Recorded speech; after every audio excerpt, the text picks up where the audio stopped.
Hot news coming straight from the paddock. We have one bombshell after another for you today. Just imagine unexpected signings, breathtaking victories, and backstage drama. Do you want to know why Aston Martin is making everyone take a second look? And what happened with Ferrari that's leaving their drivers frustrated? Oh, and don't forget about Hamilton, who showed why he's the king of Silverstone. But hold on, it's not stopping there. There's chaos at Red Bull that's got everyone on edge, and McLaren, well, they're almost there, but is it enough? Stay tuned because this video is packed like a race weekend with rain and a safety car. So, are you ready for this complete update? Then hit that subscribe button so you don't miss any race and backstage news. Let's go! And the first bombshell comes straight from Aston Martin, folks. You won't believe who they just hired. Enrico Cardile, people. That's right. The guy who was just the technical director at Ferrari is now in a new home. Look at this craziness. Aston Martin didn't wait for the dust to settle. As soon as Ferrari announced Cardile was out, boom. Lawrence Stroll, the big boss at Aston, had the contract in hand. It's clear that Stroll is dissatisfied with the team's performance and decided to take action. And it's no wonder, right? The AMR24 is losing ground to the top teams, so it was time to do something. Cardile will take over as Chief Technical Officer in 2025, focusing on the new technical regulations for 2026. It's practically a fresh start for the team. Cardile himself is super excited. After 20 years at Ferrari, he said he's seeing this as a huge challenge, both personally and professionally. And Mike Crack, the head of Aston Martin, is already rubbing his hands with happiness. He said Cardile's experience will bring a completely new vision to the team. This hiring is like an earthquake in the paddock, folks. Aston Martin is showing they're not messing around. Will they finally make the leap everyone is expecting with Cardile? What do you think? Will Ferrari regret letting him go? Comment below. And speaking of earthquakes, who shook Silverstone but Sir Lewis Hamilton? The guy showed why he's the king of that track, bringing Mercedes back to the top of the podium at the British GP. What a victory, my friends. But look, it wasn't just luck. Mercedes is showing that they've woken up. The engineers over in Brackley finally got it right. They fixed those balance problems that were driving everyone crazy, and on top of that, improved the correlation between simulations and the track. The result? A car that's finally doing justice to Hamilton's talent. Toto Wolff is happier than ever. He said the team is on the right path to consistently fight for podiums. And it's not just talk. The results are there to prove it. 2 consecutive victories, one by Russell in Austria, and now this one by Hamilton at home. Of course, Red Bull is still ahead in the championship. Verstappen has won 7 of the 12 races so far. But folks, the game might be changing.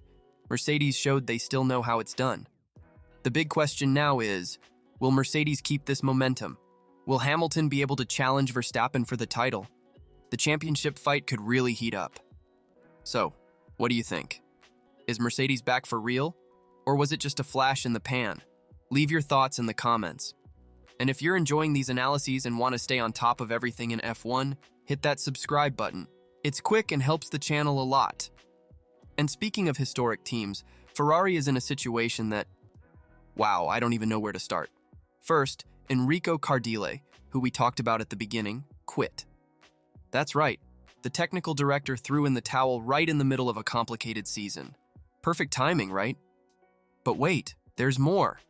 The SF24, which was supposed to be the redemption car, is giving more headaches than joy to the folks in Maranello. That update package they brought to Spain? Well, it didn't even make a dent. The team has been struggling in the last 4 races, and the worst part, the porpoising is back to haunt them.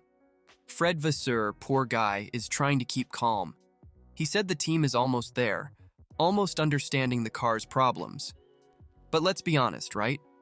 Almost doesn't win races. He said that in the next races, they'll have to make do with what they have, but he promises to bring an update package that will solve this porpoising issue. Will it?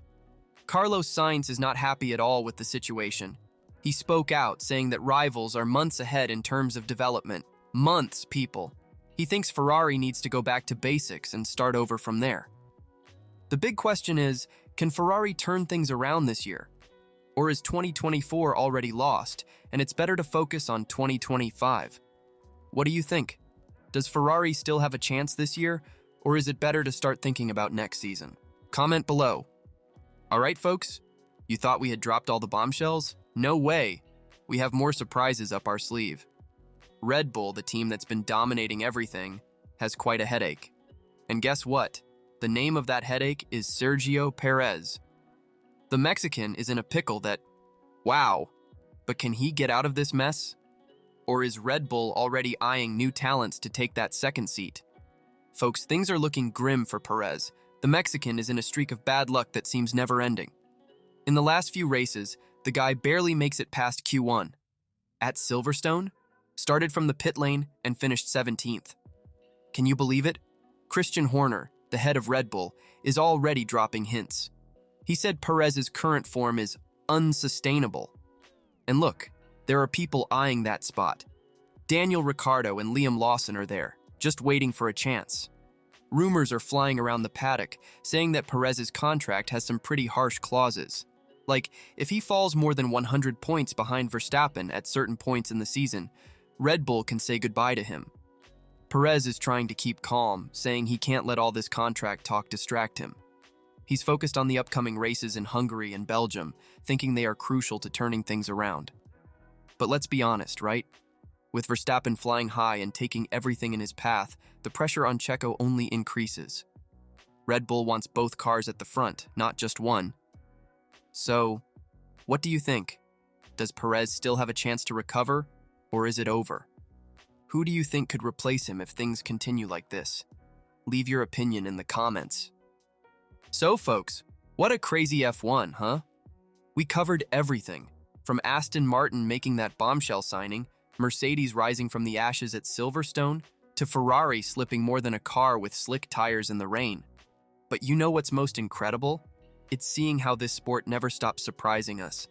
When we think we've seen it all, along comes McLaren almost snatching victories. Yes, folks, the team from Woking is there, biting at the leader's heels. Andrea Stella, McLaren's boss, has that Zen philosophy.